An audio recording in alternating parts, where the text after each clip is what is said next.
like the 49ers' chances of just blowing out the Cardinals on Monday. And I'll tell you why. 49ers, they like to get up for games where everybody's watching. You got NFL Twitter out there. You've got, all the players watching the game. Everybody's going to be talking about it and talking about them. And that's the kind of game they get up for. They're playing a weak opponent that's injured and desperate and broken. They know them. It's the Cardinals. And the Cardinals aren't good. Not only that, they now have had 2 or 3 weeks of this McCaffrey thing where they've gotten their stuff together, and they shouldn't punt this game. They should not punt this game. They should win 37-13 or 37-6. Like, that's the kind of game we should see out of them if they're a serious team. And we think they might be. But this is a bellwether game, not can they beat the Cardinals. But when the lights are on, and we know that they're going to show up for this game, what are they really? Yeah. What are they really? Especially offensively, right? Yes. Yeah. And that can propel them into the rest of the season, and we can know that, okay, when they get in the playoffs and when they're going up against it, that they have that kind of talent and that they have that kind of offensive firepower. But I got to say, they have one of the best defenses in the league. First in yards, third or fourth in points allowed. Crazy good defense.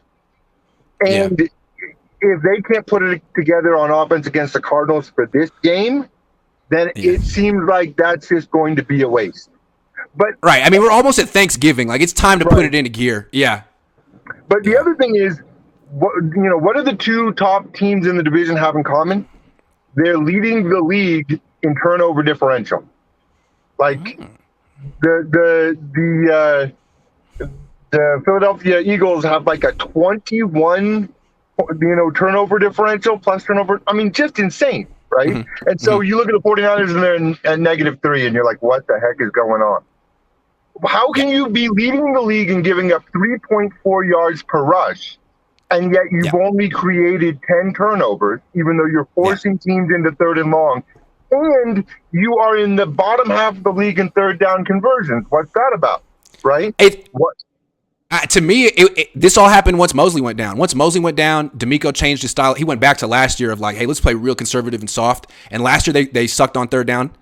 And same thing is happening again. They got to change their philosophy. But what I will say is this is the game in which you change that philosophy and you prove you can do it. Because they're on offense, they've been doing a lot of high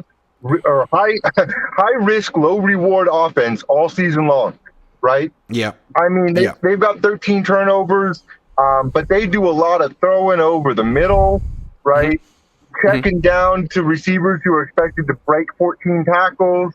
A lot of stuff that's going to cause fumbles and sacks and possible interceptions. Jimmy's only thrown 4, but he's thrown 12 interception-worthy passes. It could be a lot worse. And what we saw in that last game is he rolled to his right and he threw a dime down the sideline. He can do that. His shoulder looks better than it's looked since 2019. He can throw that pass. So why not give us some more of that?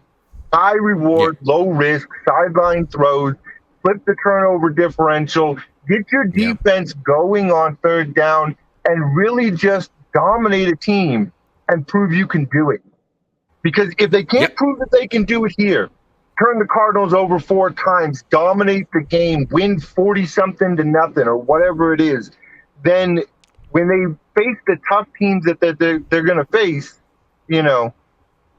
what's the point? It's over at that point. And it's like, to your point, like they should be up for this game. Like, you just played down to the Chargers. You had an extra day to prepare for this game. You went to freaking Colorado Springs. You're super hardcore out here practicing in the snow for a weak opponent. Like, yeah, man, you should definitely take care of business beyond that. You should make a statement with this game, because if you don't, then now you're going to go back and the next week feels like a trap game. Short week, coming home, a little bit of a hangover. You got the Saints. I mean, they're not great, but I don't know. It just feels like if you lose this game, the season could get away from you. I don't want to see any more of this up and down and back and forth and what's our identity and let's limp into the playoffs, right? I mean, you made an all-in move. None of that. You got a premier talent. You've got weapons all over your offense. It's time to go.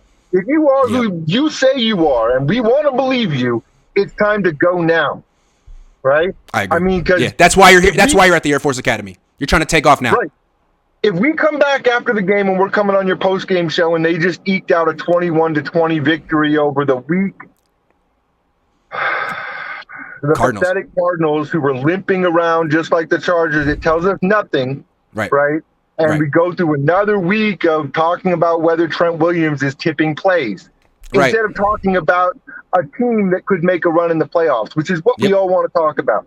Agreed. So let's go. Let's go, baby. This is the week. Thanks, Josh.